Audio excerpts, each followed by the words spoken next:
로마서 4장 10절부터 13절까지 말씀입니다. 그러면 이것이 어떻게 의로 여겨졌습니까? 그가 할례를 받은 때입니까? 아니면 할례를 받지 않은 때입니까?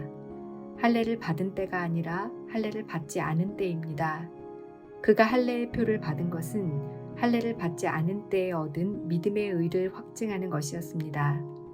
이는 아브라함이 할례를 받지 않은 사람으로서 믿는 모든 사람들의 조상이 돼 그들도 의롭다는 인정을 받게 하려는 것이었습니다. 그는 또한 할례 받은 사람의 조상이 됐습니다. 곧 할례를 받았을 뿐 아니라 우리 조상 아브라함이 할례를 받지 않은 때 가졌던 믿음의 발자취를 따르는 사람의 조상이 됐습니다. 아브라함이나 그의 후손에게 세상의 상속자가 되리라고 하신 약속은 율법으로 인해 된 것이 아니라 오직 믿음의 의로 인해 된 것입니다. 아멘. 우리들은 살아계신 하나님께서 내 삶의 모든 죽음의 문제들을 영원한 생명으로 다시 살리시고 회복시켜 주셨음을 믿음으로 고백합니다.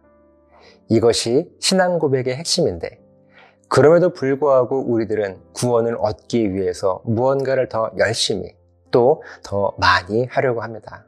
예를 들면 성경을 더 많이 읽거나 기도를 더 많이 하거나 교회 봉사를 더 많이 하거나 헌금을 더 많이 해야 내가 이미 얻은 구원을 빼앗기지 않고 지킬 수 있다고 생각을 하는 것입니다. 하지만 이것은 결코 성경적이지 않습니다. 분명히 하나님은 우리의 행위와 상관없이 우리를 구원하셨다고 말씀을 해주십니다. 10절 말씀을 보면 그러면 우리가 언제 어떻게 구원을 얻게 되었는지를 말씀해 주시는데, 할례를 받지 않은 때, 곧 하나님의 살아계심을 인정하기도 전에 하나님은 우리를 구원하셨다고 말씀하십니다. 이 말씀이 우리에게 너무나 큰 은혜인 것은, 만약 하나님께서 우리에게 할례를 받은 때에 구원을 선물로 주셨다고 한다면 우리가 할례를 받기 위해서 조금이라도 무언가를 했다는 우리의 의지가 포함될 수 있을 것입니다. 누군가 그렇게 말한다면 사실 반박하기가 쉽지 않았을 텐데, 우리가 하나님의 살아계심을 인정하기도 전에 하나님은 우리에게 구원을 주셨다고 말씀을 해주시므로 결국 우리의 의지와 노력이 포함될 수 있다는 주장을 무력화시켜버립니다. 우리의 신앙 고백에 있어서 이 점이 매우 중요합니다. 그러면서 11절 말씀을 보면 우리의 눈으로 확인되는 할례의 표를 받은 것은 할례를 받지 않은 때에 얻은 믿음의 의, 곧 하나님의 구원을 모든 사람 앞에서 확증하는 것이라고 말씀하십니다. 하나님은 이렇게 아브라함에게 할례를 받기 전에 그에게 구원을 먼저 주셔서 할례라고 하는 그 어떤 행위와도 상관없이 하나님은 우리를 구원하실 분이심을 증명하셨습니다. 그리고 동시에 12절 말씀과 같이 아브라함에게 할례를 받게 하심으로 할례 받은 사람의 조상으로 삼아 주셨습니다.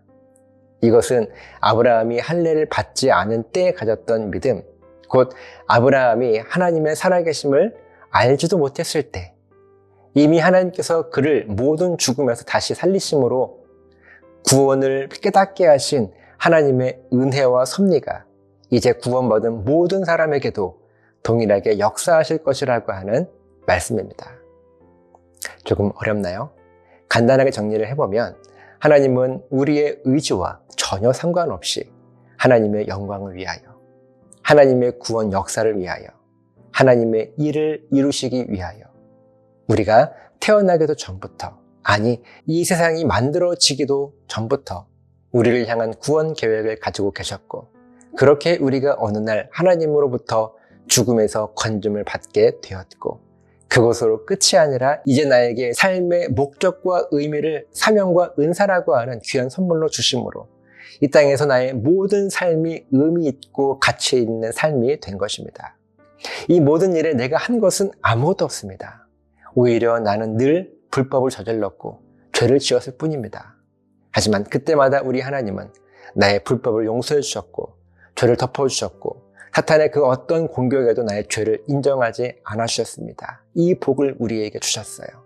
그렇게 우리 하나님은 나보다 먼저 나를 더 잘 아시는 분이십니다. 그러니 지금 조금 어렵고 힘든 상황 속에 계시다면 이 말씀을 깊이 묵상해 보시기 바랍니다. 조금은 어렵고 헷갈리는 말씀일 수도 있습니다. 하지만 말씀을 이해하려고 하는 나를 믿지 마시고 말씀의 주인 되신 하나님을 믿고 붙잡아 보십시오. 하나님께서 이 말씀을 깨닫게 하실 것입니다. 그리고 이 깨달음은 나로 하여금 구원을 경험하게 하실 것인데 문제가 해결 안 될 수도 있습니다. 여전히 힘든 고난과 고통이 있을 수도 있습니다. 하지만 하나님의 구원은 이런 것들과 상관없이 이 모든 문제들을 초월하게 하실 은혜입니다. 나보다 나를 더 잘 아시는 우리 하나님께서 분명 이런 구원을 우리로 하여금 누리게 하실 것입니다. 저와 여러분들의 삶에 이 믿음이 있어서 그 어떠한 순간에라도 흔들리지 않는 삶을 살아가게 되시기를 예수님의 이름으로 간절하게 부탁을 드립니다. 기도하시겠습니다. 살아계신 아버지 하나님 감사합니다. 귀한 말씀을 통하여 깨닫게 되는 것은 내가 할 수 있는 것이 아무것도 없어서 오직 하나님만이 하실 수 있어서 우리는 늘 안전합니다. 이 믿음으로 오늘도 승리하며 살아갈 수 있도록 인도해 주시옵소서. 감사드리며 예수님 이름으로 기도합니다. 아멘.